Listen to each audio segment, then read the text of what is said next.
Hi, and welcome to another edition of Mocs News. I'm David Gardner. And I'm Regina Wilkerson. So, Regina, how's your first week been going? You know, it's been pretty good. It was kind of long, but I think now that it's Friday, we're going to have a long weekend because we're out of school on Monday for MLK Day. Yeah. I think it's going to be all good now. Yeah, I just got all this homework. I'll go ahead and knock it out probably today or tomorrow, so that way I can just chill the rest of the weekend. That's good. You know, if you go ahead and start the good process now, when it comes midterms, we're going to be sitting in the library, cramming, scared. Yeah, because I find myself doing that a lot during I think a lot of us do. I think I might go ahead and change this time. Might as well. It's a brand new year. Yeah. All right, let's look at campus news.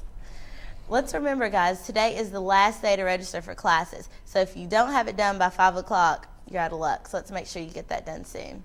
Also in campus news, Dr. Walker Brinlin, piano, and Ronald Carter, piano, will perform Friday, January 19th at 8 p.m. in the Roland Hayes Concert Hall in UTC's Fine Arts Center. This is located on the corner of Vine and Palmetto, and it is being done in the Department of Music's faculty concert. The public is welcome and there is no admission charge. And over the past week, campus has held a series of meetings at the UC Auditorium to inform students about new housing security procedures and rules. With more on this is our own Allison Conley. Everyone has to follow the rules, especially here at UTC. So we took a look at some of the rules related to alcohol, candles, and other campus contraband. Here are some of the rules. Possession or use of any alcoholic beverages are prohibited, including alcoholic containers that are empty or decorative. Candles, incense, and halogen lamps are not allowed. Visitation is 12 a.m. to 12 p.m. for freshmen and 24 hours for upperclassmen, but overnight guests are not allowed. Here's what resident assistant Sanitra Watkins had to say about the rules. I'm totally against alcohol in the dorms. It can cause confusion among students. I just think it's better to keep it outside of the dorms or whatever. If you're going to drink, to keep it off campus. Watkins also had comments about freshman visitation rules. Freshmen, they're coming in, they're still making a transition from high school to college. So a lot of the times it may be hard for them to get kind of adjusted to everything. We just want to protect them and keep them safe. Although housing staff says that the rules are for students' protection, that doesn't mean that students agree. There's no reason why a 22 and 24-year-old could not have alcohol in their bedroom without it being confiscated and you get a citation for it. You're 22 years old. If I want to have guests, family, friends come over and spend the night, they can. So I'm a little bit against it. Students and the administration may not agree on the rules, but for now, students will have to comply. This is Allison Conley reporting. Yeah, some of the housing changes that they have made are kind of weird. Like the housing, no one can stay the night, but they can be over 24 hours. Yeah, I appreciate the effort that housing's making, but I think in the process it's kind of starting to confuse people about the rules and things like that. But as far as security measures, it's a good job on I think it's security. going to be a good thing for us, as UTC students. Yeah. Especially with limiting people to come on the campus. Yes. Okay, enough on housing. Let's go ahead and get into some local news. It has been shown that a 10% abandoned call rate among Hamilton County's emergency dispatchers was shown for the month of December.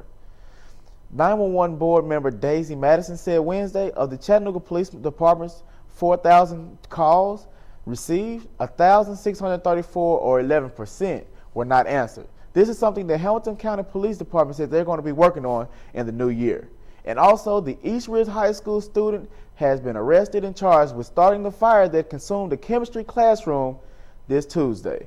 East Ridge Public Safety Chief Edison Phillips said that Ashley Yokelkev, 18, allegedly broke into the chemical storage area where he started a fire by mixing chemicals that caused a chain reaction that ultimately sparked the blaze, said Chief Phillips. Officials indicated Tuesday that the fire could have been caused by electronic malfunction, but according to the chief, investigators suspected foul play, but allowed the story of a possible electrician fire to continue in order to complete the investigation. Mr. Yokelva is charged with the aggravated arson and reckless endangerment, both felonies. All right, in national news, President Bush announced Wednesday night that he's sending more than 20,000 U.S. troops to Iraq to quell sectarian violence there, as he conceded for the first time that he provided neither enough troops nor enough resources in 2006 to halt the country's descent into chaos, and that he would pursue a strategy that the White House now admits was based on flawed assumptions about the shaky Iraqi government. But the president gave no indication that the troop increase would be short-lived. Military officials estimate that it will take at least a year. He also warns that even if the new strategy works, we must expect more Iraqi and American casualties, as U.S. troops join around-the-clock patrol in Baghdad's most deadly neighborhoods. Okay, let's take a look into sports. The accolades continue to mount for Chattanooga's forward Alex Anderson. The Stone Mountain, Georgia Junior was named the Southern Conference Women's Basketball Player of the Month for December. And also in the weekly rankings released Monday, January 8th by the NCAA, juniors Alex Anderson, Laura Hall, and Brooke Hand were all ranked among the nation's best. Their next game will be this Saturday here at UTC against UNC Greensboro. And also, Casey Long had 15 points and Kendrick Mays had 17 in the Mocs win over Georgia Southern 67-58 at McKinsey Arena Wednesday night. The Mocs' next game will be this Saturday in Greensboro versus UNC Greensboro. All right, let's take a look at weather real quick. Today's going to be cloudy with a high of 63 and a low of 51. Tomorrow we're going to have showers with a high of 67 and a low of 53. And Sunday it's going to be cloudy again with a high of 70 and a low of 56.